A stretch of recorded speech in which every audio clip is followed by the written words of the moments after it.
Selamat siang Ibu, terima kasih atas kesempatan yang telah diberikan kepada kelompok kami. Kami dari kelompok 12 yang beranggotakan 8 orang, yaitu Maria Yosefa Diu, Ramayana Saputri Tuebajo, Maria Febriani Gaesoro, Angelina Mustika Mogorage, Natalia Fitriani Dandur, Vivi Cornelia Pusum, Jubli Tandun, dan Gisela Lobang. Kami akan menjelaskan materi yang berjudul isu-isu aktual di bidang moneter. Yang pertama, saya akan menjelaskan contoh isu-isu kebijakan moneter, yaitu Sri Mulyani menilai ketidakpastian ekonomi bertambah pada tahun 2020. Mengapa? Karena ketidakpastian ekonomi di Indonesia disebabkan oleh belum tahunya arah kebijakan Bank Sentral Amerika tentang suku bunga yang akan berhubungan dengan keluar masuknya dana asing ke Indonesia. Selanjutnya, perang dagang antara Amerika dan China yang masih tinggi dan juga ketegangan politik di Hong Kong dan Argentina. Akibat ketiga hal tersebut, maka IMF memprediksi pertumbuhan ekonomi akan lebih rendah 0,1% dari perkiraan. Yang berikutnya, rapat Dewan Gubernur Bank Indonesia pada Januari 2021 memutuskan untuk mempertahankan BI 7-day reverse repo rate sebesar 3,75%, suku bunga deposit facility sebesar 3,00% dan suku bunga lending facility sebesar 4,50%. Di sini Bank Indonesia memperkuat sinergi kebijakan dengan pemerintah dan otoritas terkait lainnya dan mendukung berbagai kebijakan lanjutan untuk membangun optimisme pemulihan ekonomi nasional melalui pembukaan sektor-sektor ekonomi produktif dan aman, akselerasi stimulus fiskal, penyaluran kredit perbankan dan sisi permintaan dan penawaran, melanjutkan stimulus moneter dan makroprudensial, serta mengakselerasi digital, ekonomi, dan keuangan. Ada pula langkah-langkah Bank Indonesia untuk menempuh hal ini, yaitu melanjutkan kebijakan stabilisasi nilai tukar rupiah agar sejalan dengan fundamental dan mekanisme pasar.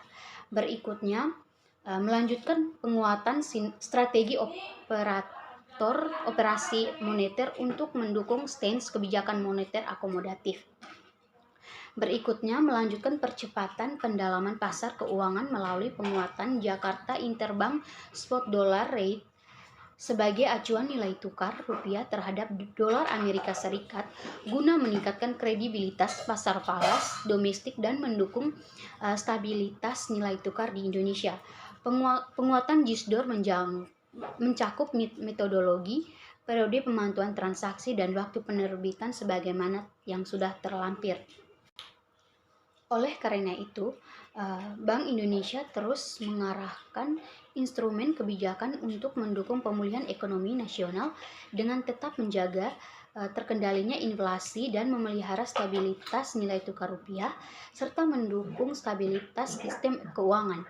Koordinasi kebijakan yang erat dengan pemerintah dan Komite Stabilitas Sistem Keuangan terus diperkuat untuk menjaga stabilitas makroekonomi dan sistem keuangan serta mempercepat pemulihan ekonomi nasional. Fokus koordinasi kebijakan ini diarahkan untuk mengatasi permasalahan sisi permintaan dan penawaran dalam penyaluran kredit atau pembiayaan dan perbankan kepada dunia usaha pada sektor-sektor prioritas yang mendukung pertumbuhan ekonomi dalam rangka pemulihan ekonomi nasional. Nah, jadi di sini selanjutnya saya akan menjelaskan tentang isu selanjutnya, yaitu berkaitan dengan kebijakan moneter baru Amerika Serikat. Indonesia didorong perkuat ekonomi domestik. Nah, jadi kebijakan moneter baru Amerika Serikat yang menyerahkan nilai dolar kepada penentuan pasar ini berpengaruh terhadap pasar negara berkembang termasuk Indonesia. Nah, jadi calon Menteri Keuangan Amerika Serikat Janet Yellen menegaskan komitmennya untuk tidak mengintervensi nilai dolar dan menyerahkan sepenuhnya kepada penentuan pasar. Nah, jadi ia mengatakan bahwa tidak akan melemahkan nilai dolar untuk meraup keuntungan perdagangan yang kompetitif. Nah, jadi nilai dolar dan mata uang lainnya itu sepenuhnya diserahkan kepada penentuan pasar. Nah, jadi misalkan begini, ketika nilai dolar itu menguat, maka negara-negara yang mengekspor barang ke Amerika Serikat itu akan dirugikan. Sebaliknya, ongkos impor komoditas seperti kedelai, kapas, dan juga gandum dari Amerika itu akan turun sehingga akan menguntungkan importir. Nah, jadi di sini artinya bahwa Amerika itu menyerahkan nilai dolar kepada penentuan pasar. Nah, jadi harga itu bergantung pada permintaan dan penawaran yang ada di dalam pasar. Nah, jadi di sini Indonesia diperkuat atau didorong untuk perkuat ekonomi domestik melalui penanganan pandemi. Nah, jadi di sini ada beberapa strategi yang dikemukakan oleh Kementerian Keuangan, diantaranya melalui pemulihan ekonomi dengan memperkuat ekonomi domestik melalui belanja pemerintah, terus subsidi UMKM, insentif dunia usaha, dan juga bantuan tunai untuk masyarakat kurang mampu. Nah, jadi di sini disimpulkan bahwa ekonomi Indonesia itu melemah atau menguatnya itu tergantung oleh ekonomi di dalam negeri dan juga penanganan pandemi COVID yang masih ada sampai sekarang. Baik, terima kasih. Saya akan menjelaskan kebijakan fiskal dan moneter kurang efektif atas perlambatan ekonomi. Mantan Menteri Keuangan sekaligus ekonomi senior Chatib Basri menyebutkan kebijakan moneter dan fiskal tidak efektif dalam mengatasi perlambatan ekonomi yang terjadi di Indonesia. Chatib menilai Omnibus Law hanya tinggal menunggu realisasinya saja. Menurutnya, Omnibus Law bisa menaikkan ekspor di atas 5%. Chatib menilai dampak penggunaan kebijakan fiskal dan moneter sangat terbatas.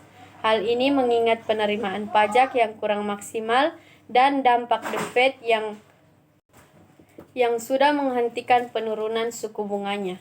Jika Indonesia mau tumbuh lebih tinggi, maka tidak bisa menggunakan fiskal dan moneter karena dua hal itu memiliki ruang terbatas. Penerimaan pajak Indonesia drop dan kebijakan moneter Indonesia juga tidak bisa terus diturunkan karena The Fed sudah berhenti menurunkan suku bunganya. Sebelumnya, Presiden Jokowi akan menyederhanakan dua undang-undang yang tergabung dalam Omnibus Law. Dua undang-undang tersebut antara lain Undang-Undang Cipta Lapangan Kerja dan Undang-Undang Pemberdayaan UMKM. Mengingat ekonomi Indonesia saat ini terimbas pelemahan ekonomi global, maka Chatib menilai sektor real butuh terus didorong. Meski demikian, ini juga harus diimbangi dengan regulasi yang mendukung. Jadi, jika kebijakan sektor real berjalan dengan baik, maka ekonomi di Indonesia bisa bertumbuh dan berjalan lebih baik. Berikutnya, vaksinasi massal gerakan pertumbuhan ekonomi di 2021. Badan Moneter Internasional memprediksi keberhasilan imunisasi COVID-19 akan menggerakkan pertumbuhan ekonomi yang pesat di 2021. Prediksi teranyar yang mengoreksi perkiraan pertumbuhan sebelumnya yang lebih rendah. Sepanjang 2020, perekonomian global menyusut sebanyak 3,5%. Jumlah ini merupakan yang terparah sejak Perang Dunia Kedua. Prediksi itu dipublikasikan oleh Badan Moneter Internasional pada 26 Januari. Menurut laporan terbaru, perekonomian dunia akan tumbuh sebesar 5,5% tahun ini. Baru Oktober silam, IMF memperkirakan pertumbuhan ekonomi akan berkisar di angka 5,2%. Jika terbukti, tahun kedua pandemi akan mencatat pertumbuhan global terbesar sejak 2010. Proyeksi tersebut bergantung pada keberhasilan negara-negara di dunia dalam menjalankan imunisasi massal untuk menghentikan wabah corona. Pelonggaran protokol kesehatan dan normalisasi kegiatan ekonomi diprediksi akan mewarnai upaya pemulihan di seluruh dunia. Namun badan dunia itu juga mewanti-wanti agar pemerintah membantu bisnis kecil untuk menanggulangi kerusakan akibat pandemi. Dalam laporan World Economic Outlook 2021, IMF memprediksi perekonomian Amerika Serikat akan tumbuh 5,1% tahun ini setelah anjlok 3,4% pada 2020. Sementara Cina yang tahun lalu masih bertumbuh 3,4%, tahun ini akan mencatat pertumbuhan sebesar 8,3%. Jadi kesimpulannya, dengan adanya vaksinasi massal, pertumbuhan ekonomi menjadi lebih meningkat dari 3,5% menjadi 5,5%. Hal ini tergantung pada keberhasilan negara dalam menjalankan imunisasi dalam rangka menghentikan wabah corona dengan tidak mengabaikan protokol kesehatan di era new normal. Hal ini sangat membantu upaya pemulihan dalam suatu negara dari adanya wabah corona dengan didukung oleh tindakan pemerintah dalam membantu bisnis kecil untuk bertahan di masa pandemi ini. Pertumbuhan ekonomi akan meningkat di negara-negara maju karena mampu memberi bantuan yang cukup bagi pelaku bisnis dan memberi akses yang mudah dalam menerima vaksinasi. Jadi, untuk negara maju, dampak kemiskinan yang mungkin terjadi akibat dari pandemi ini masih bisa diatasi. Sedangkan untuk negara berkembang, masih sulit diatasi. Oleh karena itu, dunia internasional harus memastikan bahwa pandemi ditanggulangi di seluruh dunia dan memanfaatkan momentum pemulihan untuk membangun masa depan yang lebih makmur, hijau, dan inklusif. Selanjutnya, perkenalkan, nama saya Natalie Fitriani Dandur. Di sini saya akan menjelaskan tentang isu-isu kebijakan moneter yang terjadi di Indonesia. Salah satu isu tersebut yaitu dampak COVID-19. Bank Indonesia diminta lebih agresif sokong dunia usaha. Negara-negara terdampak COVID-19 terus berupaya untuk secara gradual bertahan dan bangkit dari kemungkinan pandemi krisis ekonomi. Wakil Ketua Umum Partai Nasdem, Ahmad M. Ali, berpendapat situasi yang saat ini terjadi akan mengkhawatirkan jika tidak ada mitigasi dan langkah terukur yang segera diambil.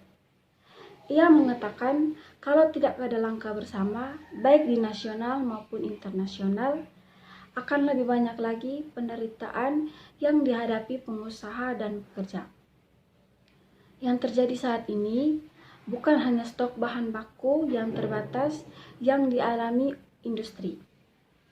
Negara buyur pun menunda pembeliannya, bahkan ada yang bersiap menghentikan pesanan kalau tidak ada langkah bersama, baik di nasional maupun internasional, akan lebih banyak lagi penderitaan yang dihadapi teman-teman pengusaha dan pekerja.